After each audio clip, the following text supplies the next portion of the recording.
Ser minero. Tenemos ya a la escucha a Roberto Fernández, director del Museo Minero de Sabero y colaborador de nuestro Hoy por el León. Roberto, ¿cómo estás? Pues muy bien, estupendamente. Tenemos hoy invitado un investigador, diría que de los más activos que tenemos por esta tierra, y mira que los tenemos. Pues sí, hoy tenemos como invitado a Víctor del Reguero. Es un lujo que esté con nosotros porque es una de las personas que mejor conoce la historia de la minería en el Bierzo y en la Ciana. Y además es de esas personas que no solamente quiere conocer las cosas, ¿no?, sino que también las quiere transmitir, y esto lo hace pues en unos libros estupendos que publica de vez en cuando. Y de alguno de ellos, que no sé si es el último, el de las gafas del belga, del que ya hablamos aquí, sí, lo recuerdo, en el programa. Bueno, pues yo he tenido la oportunidad de releerlo con más calma este verano y es una delicia. Está francamente bien, y leyéndolo, bueno, pues uno se da cuenta de que junto a los grandes empresarios y a las grandes empresas que a todos nos suenan, pues hubo en la Ciana y en esta zona del Bierzo otros muchos pequeños empresarios que tuvieron un papel muy importante en la historia de esa minería y que me parecía que merecen pues ser recordados, ¿no? Al menos algunos de ellos. Por eso le pedí a Víctor que nos acompañara hoy y en lo que nos dé tiempo, bueno, pues charlemos, contemos algo de alguno de esos empresarios. Víctor, ¿cómo estás? Hola, buenos días, Chechu. Buenos días, Roberto. Bien, aquí andamos. Bueno, a ver, aparte del belga, ¿de quién hay que acordarse también, por ejemplo? ¿Por dónde empezamos, Víctor? Bueno, pues hay que acordarse, no sé si hay que acordarse, por lo menos hay que contarlo, de una serie de personas que antes de que se puede decir que de que llegara el capitalismo a la Ciana, bueno, acometieron un poco pequeñas minas, pequeños chamizos dentro de las posibilidades que tenían económicas, dentro del condicionante de la carencia de vías de transporte. A veces eran explotaciones pues que se emprendían para el mero suministro local, ¿no?, de consumidores cuando empezaban las cocinas económicas y todas estas cosas.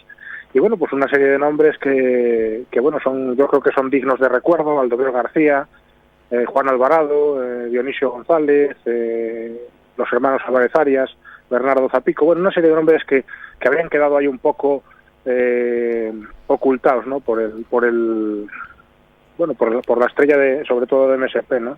Uh-huh. Y por entonces, ejemplo, pues, Víctor, a eso me refiero. Sí. Una característica de muchos de ellos que son personajes, hombres hechos casi a sí mismos, ¿no?, como el caso de Dionisio González Miranda que comentabas. Sí, Dionisio González Miranda pues era un minero de la zona de la Valcueva y llegó a la Ciana hacia 1904, 1905.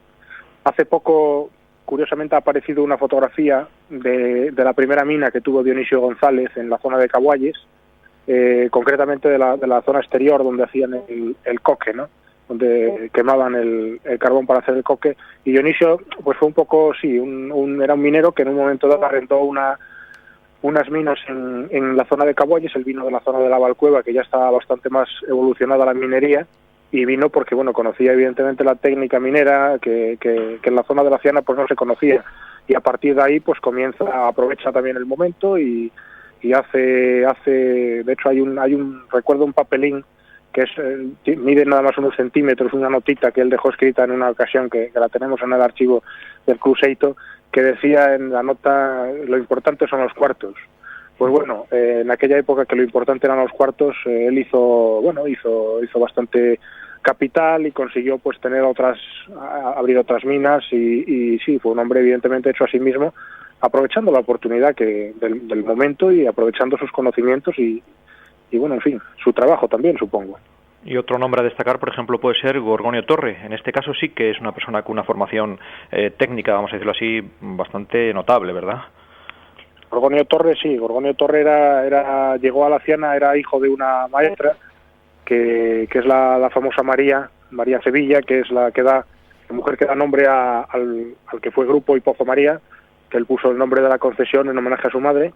Era una maestra, había sido viuda con 16 hijos, que se dice fácil, ¿no?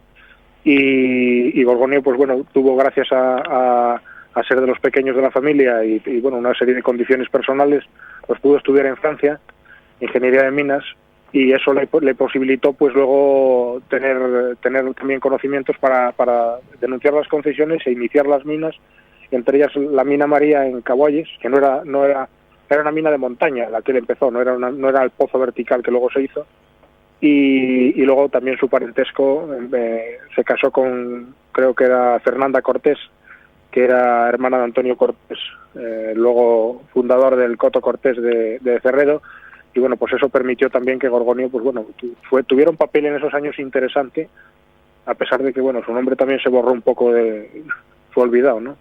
Porque luego una característica de estos empresarios o pequeños empresarios mineros eran también que estaban metidos en temas también políticos, ¿verdad? Eran un poco, bueno, tocaban varios palos, yo creo, a la vez. Bueno, ya lo decía en aquella época de la que estamos hablando Francisco Cambó, ya decía que se daba una curiosa coincidencia entre el interés público y el privado. Entonces, para que se dé esa coincidencia hay que meterse en el otro terreno también, ¿no?, de la política. Y entonces había algunos que de manera, seguramente todos de una manera o de otra, pero había algunos que de manera más directa, como el caso de José Álvarez Arias, pues bueno, se metían en aquella época.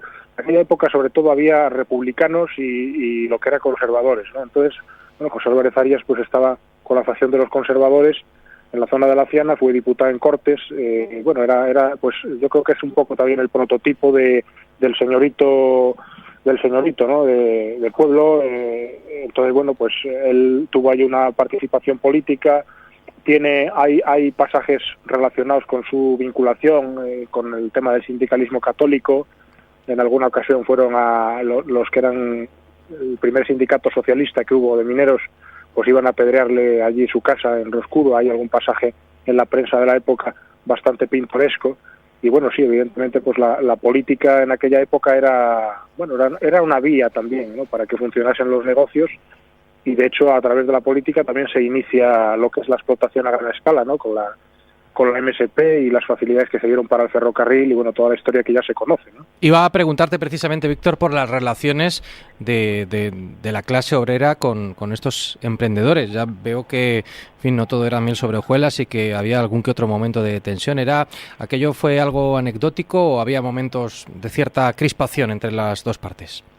Bueno, hubo ahí unos años que se puede decir fratricidas incluso, ¿eh? Hubo años con muertos, con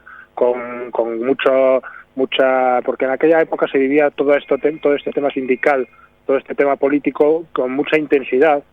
Y entonces, bueno, en aquella época también era muy corriente que la gente llevase, bueno, encima pues un revólver, una pistola, una navaja. Entonces enseguida se tiraba de esas herramientas, ¿no? Y bueno, pues las relaciones, pues bueno, se puede decir hubo de todo seguramente. Había empresarios que eran más sensibles a las demandas y a las condiciones laborales o sociales, y había empresarios pues que eran todo lo contrario, seguramente, como sigue pasando, ¿no? Uh-huh. Y un nombre así casi ya para ir acabando importante, Bernardo Zapico. Sí, Bernardo Zapico se puede decir que es la gran posibilidad frustrada. Bernardo Zapico trabajaba en la Hullera Vascolonesa, era el director, había llegado muy joven y a León, era asturiano, y bueno, pues emprendió una serie de minas. Enseguida se dio cuenta de que no podía acometer más por el problema del transporte. Entonces en un momento dado terminó vendiendo algunas a MSP, algunas concesiones. Y bueno, es una persona que inicia, ya lo había hecho en la zona de Gordón, inicia la construcción de cuarteles para los mineros, inicia una serie de medidas que bueno, se pueden entender avanzadas, sociales, ¿no? O desde otro punto de vista podían definirse como de paternalismo empresarial, que es otra condición que había muy en la época. Y Bernardo luego, lo que ocurrió con él, se arruinó en los años 20 por otra serie de circunstancias y tuvo que huir de España. Se fue a México y murió allí en el más absoluto de los olvidos, dejando a su familia en León. Uh-huh.